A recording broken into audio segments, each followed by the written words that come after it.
দর্শক স্বাগত জানাচ্ছি নয়াদিগন্তের ফেসবুক লাইভে। আমাদের সাথে আছে আমি মোহাম্মদ আহমেদ। আমাদের অবস্থান করছি ঢাকা 16 সংসদীয় আসনের মিরপুর 1 নম্বর এলাকায়। সেখানে আপনাদের জানিয়ে রাখার চেষ্টা করি যে গতকালকে ঢাকা 16 আসন, যেটি পল্লবী এবং রূপনগর থানা নিয়ে গঠিত, সেই আসনের নবনির্বাচিত সংসদ সদস্য, যিনি জামায়াতে ইসলামী পক্ষ থেকে দাঁড়িপাল্লা প্রতীক নিয়ে সংসদ সদস্য নির্বাচিত হয়েছিলেন, সেনাবাহিনীর সাবেক কর্মকর্তা কর্নেল অবসর আব্দুল বাতেন, তার উপরে কিন্তু তাকে অবরুদ্ধ করে, তার নেতাকর্মীদেরকে অবরুদ্ধ করে হামলার ঘটনা ঘটেছে। এবং গতকালকে তিনি তার যে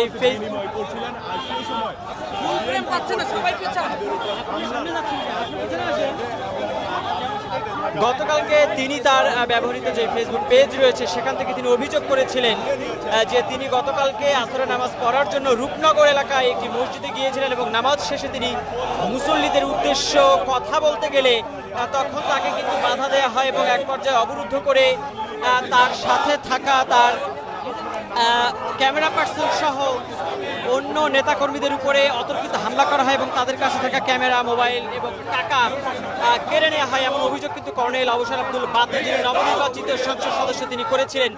পাশাপাশি তিনি গতকাল রাতে সাংবাদিক সম্মেলন করেছেন। সেখানে নবনির্বাচিত সংসদ সদস্য কর্নেল অবসর আব্দুল বাতেন বলেছেন যে তিনি মূলত চাঁদাবাজি নিয়ে প্রতিবাদ করায় তার উপরে কিন্তু চড়াও হয়েছে একটি রাজনৈতিক দলের নেতাকর্মী। তিনি বলছিলেন যে রূপনগর এলাকায় দীর্ঘদিন যাবৎ সাধারণ মানুষদের কাছ থেকে 100 থেকে 120 টাকা পর্যন্ত চাঁদা নেওয়া হয় ময়লা অপসারণ বাবদ, কিন্তু এই চাঁদার কেবলমাত্র 40 টাকা করে দেওয়া হয় যারা ময়লা অপসারণের সাথে জড়িত, তাদেরকে বাকি টাকা এটি রাজনৈতিক দলের নেতাকর্মীদের পকেটে চলে যায় এমন অভিযোগ।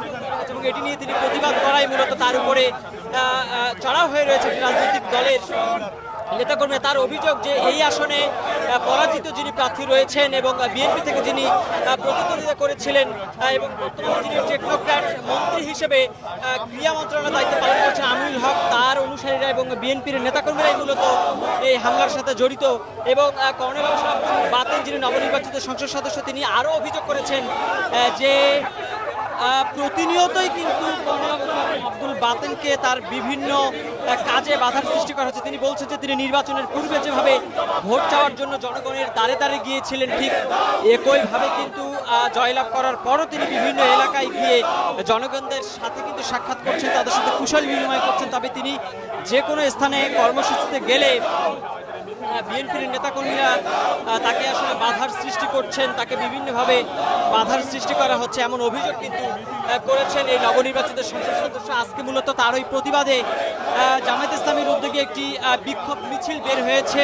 মূলত জোহরের নামাজের শেষে জামায়াতে ইসলামী এবং ইসলামী ছাত্র শিবিরের শত শত নেতাকর্মী তারা কিন্তু এই বিক্ষোভ মিছিলে অংশ নিয়েছে এবং আপনারা দেখছেন যে তারা কিন্তু ব্যানার সহ প্লাকার্ড নিয়ে কিন্তু এই যে বিক্ষোভ মিছিল, সেই বিক্ষোভ মিছিল অংশ নিয়ে তারা বলছে যে জনরায়কে উপেক্ষা করে আসলে মানি না এমন নানা ধরনের স্লোগান কিন্তু তারা প্লাকার্ডে লিখেছেন। পাশাপাশি তারা বলছেন যে নির্বাচিত সংসদ সদস্য যিনি নির্বাচিত হওয়ার পরে আসলে কোনো দলের আর থাকেন না, তিনি সর্বোপরি সেই সংসদীয় আসনের জনগণের সংসদ সদস্য হয়ে যান। সেই সংসদ সদস্যের তার কার্যক্রমের উপরে বিভিন্নভাবে বাধা সৃষ্টি করা হচ্ছে, এটি কিন্তু রাজনৈতিক প্রতিহিংসা। পাশাপাশি তিনি আইন শৃঙ্খলা রক্ষাকারী বাহিনীর ভূমিকা নিয়েও প্রশ্ন তুলেছেন। এই ঢাকা 16 আসন থেকে জামায়াতে ইসলামীর হয়ে প্রতিদ্বন্দ্বিতা করে যিনি বিপুল ভোটের ব্যবধানে জয়লাভ করেছেন সেনাবাহিনীর সাবেক অবসরপ্রাপ্ত কর্মকর্তা কর্নেল অবসর আব্দুল বাতেন। এবং আপনারা দেখছেন যে মূলত সেই সংসদ সদস্য এবং তার নেতাকর্মীদেরকে অবরুদ্ধ করে তার উপরে হামলার প্রতিবাদেই কিন্তু আজকে এই বিক্ষোভ মিছিলটি বের করেছে বাংলাদেশের জামায়াতে ইসলামী।